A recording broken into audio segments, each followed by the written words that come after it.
বন্ধু বান্ধৱীসকল নমস্কাৰ গ্ৰহণ কৰিব। আজি আপোনালোকক পৃথিৱীৰ 10জন ব্যক্তিৰ কথা ক'ম যিয়ে প্ৰত্যেক খোজতে ফেইলৰ হৈও হাৰ নেমানি কেনেকৈ জীৱনত ছাকচেছ হৈছে। আমি সকলোৱে জানো যে বিফলতা ফেইলৰ প্ৰতিদিনে আমাৰ বিদ্যালয়, চাকৰি, বন্ধু বান্ধৱীৰ মাজত, ঘৰৰ কামত আৰু পৰিয়ালৰ ভিতৰত হয়। কিন্তু এই ফেইলৰে আমাক হতাশ আৰু বিৰক্তিকৰ কৰে। সেইকাৰণে হেনৰি ফৰ্ডে কৈছিল, failure is simply the opportunity to begin again, this time মোৰ ইণ্টেলিজেণ্টলি বাই হেনৰি ফৰ্ড। এই কথাষাৰ হেনৰি ফৰ্ডে তেতিয়াই কৈছিল। কিন্তু আমি সফল হোৱাটো আমাৰ সকলোৰে আকাংক্ষা। সেইকাৰণে আপোনালোকক আজি 10টা ছাকচেছ ষ্টৰিজ দি আপোনালোকক অনুপ্ৰাণিত কৰিবলৈ চেষ্টা কৰা হৈছে, যিয়ে প্ৰত্যেক খোজতে ফেইলৰ হৈও জীৱনত হাৰ নেমানি ছাকচেছ হ'বলৈ সক্ষম হৈছে। তো এয়া আহক 10জন ছাকচেছফুল ব্যক্তিৰ বিষয়ে জানো, যি জীৱনত বৰ বেয়াকৈ ফেইলৰ হৈও হাৰ নেমানি নিজৰ জীৱনত ছাকচেছ হ'বলৈ সক্ষম হৈছে। তো এয়া প্ৰথম ব্যক্তিজন হৈছে J.K. ৰাউলিং। হয়, J.K. ৰাউলিং। J.K. ৰাউলিং হৈছে হেৰি পটাৰৰ বিখ্যাত লেখিকা, যাৰ আটাইতকৈ বেছি বিক্ৰী হোৱা কিতাপ হিচাপে জনা যায়। তেখেতে তেওঁৰ বিফলতাৰ বিষয়ে হাৰ্ভাৰ্ডত হোৱা এক ভাষণ অনুষ্ঠানত স্পষ্টকৈ কৈছিল। তেখেতে তেওঁৰ বিফল বৈবাহিক জীৱনৰ কথা আৰু নিবনুৱা হৈ অকলশৰীয়া আৰু কষ্টকৰ জীৱনৰ বৰ্ণনা ব্যাখ্যা কৰিছিল। জীৱন সংগী অবিহনে এনে কঠিন পৰিস্থিতিত আৰু উপাৰ্জনৰ তাৰণাত লগতে জীয়াই থকাৰ ইচ্ছা শক্তিয়ে তেখেতক এক নতুন গতিশীল প্ৰদান কৰে। এই ইচ্ছা শক্তিয়ে তেখেতক লেখক হিচাপে নতুন জীৱন আৰম্ভ কৰিবলৈ প্ৰেৰণা যোগাইছিল আৰু সৃজনশীলতাই অৱশেষত সফলতাৰ শীৰ্ষলৈ লৈ গৈছিল। আৰু আমি সকলোৱে জানো আজি তেওঁ যি শিখৰত পাইছে হেৰি পটাৰৰ কাৰণে, আৰু হেৰি পটাৰ বিশ্ববিখ্যাত হোৱা কিতাপ হিচাপে জনা যায়। দ্বিতীয়জন ব্যক্তি হৈছে ষ্টিভ জবছ। ষ্টিভ জবছক কোনে নাজানে, তেওঁ সকলোৱে জানে।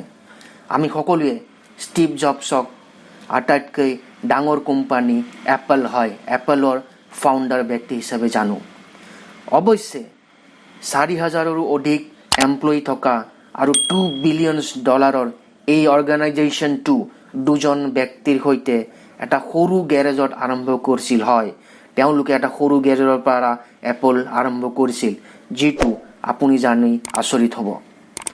আপুনি জানি আচৰিত হ'ব যে তেওঁক নিজৰ কোম্পানীৰ পৰাই বৰ্খাস্ত কৰা হৈছিল আৰু অৱশেষত তেওঁৰ সামৰ্থ্য উপলব্ধি কৰি আকৌ এই কোম্পানীতে যোগদান কৰোৱা হৈছিল, যাতে তেওঁ আকৌ এই এপল কোম্পানীটো এটা প্ৰতিষ্ঠিত কোম্পানী হিচাপে বিকশিত কৰিব পাৰে। এতিয়া আহোঁ তৃতীয় ব্যক্তিজন। হয়, তৃতীয় ব্যক্তিজন হৈছে বিল গেট। আমি সকলোৱে জানো মাইক্ৰ'ছফ্টৰ অ'নাৰ বিল গেট। হয়, আপুনি জানি আচৰিত হ'ব যে Bill Gates Harvard drop out আছিল। তেওঁ ট্ৰেভ অ' ডালা নামৰ এটা ব্যৱসায়িক প্ৰতিষ্ঠানৰ কো-ফাউণ্ডাৰ আছিল, যিটো এটা কমপ্লিট ফেইলৰ প্ৰজেক্ট আছিল। অৱশ্যে দক্ষতা আৰু কম্পিউটাৰ প্ৰগ্ৰেমিঙৰ প্ৰতি থকা আগ্ৰহে এই বিফলতাক ফেমাছ ছফ্টৱেৰ কোম্পানী মাইক্ৰ'ছফ্টৰ পথ প্ৰদৰ্শকলৈ পৰিণত কৰে আৰু তেতিয়া এই 31 ইয়াৰ্ছ যুৱকজন বিশ্বৰ আটাইতকৈ কম বয়সীয়া কোটিপতিলৈ পৰিণত হয়। তেওঁ কৈছিল, it's fine to celebrate success, but it is more important to learn the lessons of failure.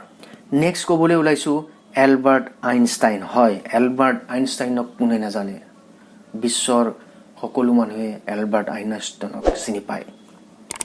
Einstein শব্দটো শুনিলেই বুদ্ধিমত্তা আৰু জিনিয়াছৰ প্ৰতিভাৰ কথা মনলৈ আহে।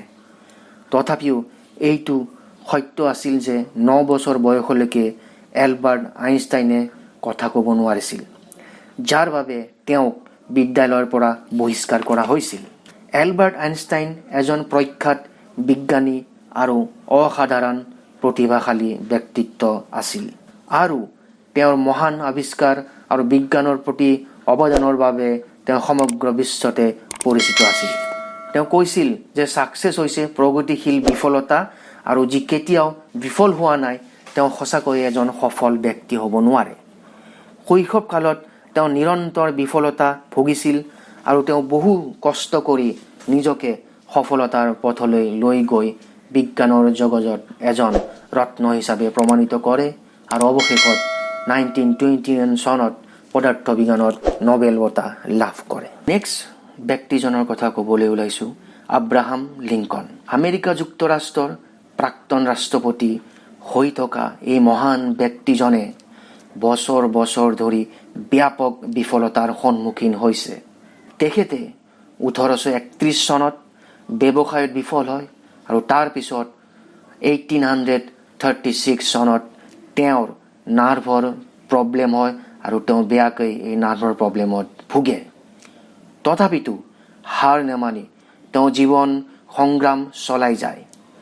তেওঁ 1856 চনত আমেৰিকা যুক্তৰাষ্ট্ৰৰ ৰাষ্ট্ৰপতি নিৰ্বাচনত বেয়াকৈ বিফল হৈছিল, কিন্তু তেওঁ হাৰ নেমানি অৱশেষত আকৌ 1861 চনত তেওঁ প্ৰেছিডেণ্ট হিচাপে নিযুক্তি হয় আৰু জীৱন যুঁজত আগবাঢ়ি যায়। নেক্সট ক'বলৈ ওলাইছোঁ ৱাল্ট ডিজনী। হয়, ৱাল্ট ডিজনী কোনে নেজানে, আমি সকলোৱে জনা বিখ্যাত চৰিত্ৰ যেনে মিকি মাউছ, ডনাল্ড ডাক আদিৰ সৃষ্টিকৰ্তাজনেই হৈছে বিশ্ববিখ্যাত কাৰ্টুনিষ্ট ৱাল্ট ডিজনী। এই সফল ব্যক্তিজন তেওঁৰ জীৱনত কেইবাবাৰো বিফল হৈছিল। তেওঁ আৰ্ম ফ'ৰ্চত যোগদান কৰাৰ বিফল প্ৰচেষ্টাই অৱশেষত বিদ্যালয় এৰিবলৈ বাধ্য কৰে আৰু পৰৱৰ্তী সময়ত পঢ়া শুনাও এৰিবলৈ বাধ্য হয়। তেওঁ এটা লাফ ও গ্ৰাম ষ্টুডিঅ' খুলিছিল, পাছলৈ যিটো বেংক্ৰাপ্ট হৈছিল। তাৰ পাছত তেওঁ এখন নিউজ পেপাৰত কাম কৰিছিল, য'ত তেওঁক সৃষ্টিশীল নোহোৱাৰ বাবে বৰখাস্ত কৰা হৈছিল। তেওঁৱেই হৈছে ৱাল্ট ডিজনী, যি আজি বিশ্বৰ শীৰ্ষ স্থানত অৱনীত হৈছে। এতিয়া আহোঁ আমি মাইকেল জৰ্ডান। হয়, মাইকেল জৰ্ডানে কৈছিল I have missed more than 9,000 shots in my career. I have lost almost 300 games 26 times. I have been trusted to take the game winning shot and finally missed. I have failed over and over again in my life, and that is why I succeed.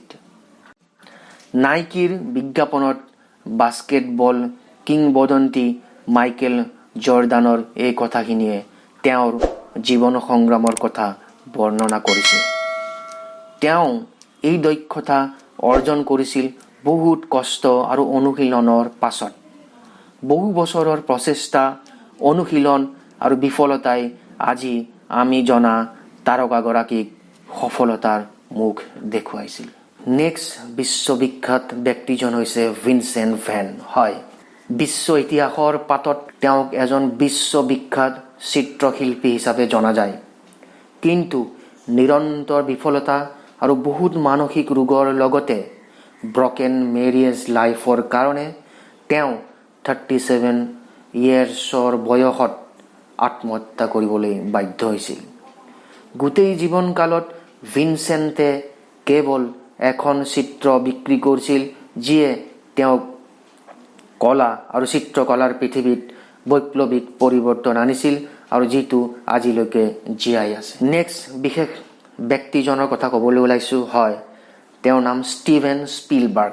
Steven Spielberg শ্ৰেষ্ঠ চলচ্চিত্ৰ নিৰ্মাণৰ দিশত আগবঢ়োৱা অৱদানৰ বাবে বহুতো অভিলেখ আৰু পুৰস্কাৰ লাভ কৰিবলৈ সক্ষম হৈছে। এই মহান চলচ্চিত্ৰ নিৰ্মাতাজনো তেওঁৰ জীৱনত কেইবাটাও বিফলতাৰ সন্মুখীন হৈছে। তেওঁক চাউদাৰ্ণ কেলিফৰ্ণিয়া ইউনিভাৰ্চিটিৰ পৰা 3বাৰকৈ নিলম্বিত কৰা হৈছিল, কাৰণ তেওঁ বিচৰা গ্ৰেড লাভ কৰিব পৰা নাছিল। তেওঁৰ অশেষ চেষ্টাৰ ফলত অৱশেষত 3খন অস্কাৰ বঁটা লাভ কৰিছিল আৰু মুঠ 91খন মহান চলচ্চিত্ৰ নিৰ্মাণ কৰিছিল। অৱশেষত 10 নম্বৰজন ব্যক্তি হৈছে ষ্টিফেন কিং। হয়, তেওঁ এজন সমগ্ৰ বিশ্বৰ আটাইতকৈ প্ৰসিদ্ধ লেখক হিচাপে বিখ্যাত। অৱশ্যে তেওঁ তেওঁৰ জীৱনকালত কেইবাটাও দুৰ্ভাগ্য আৰু বিফলতাৰ সন্মুখীন হৈছিল।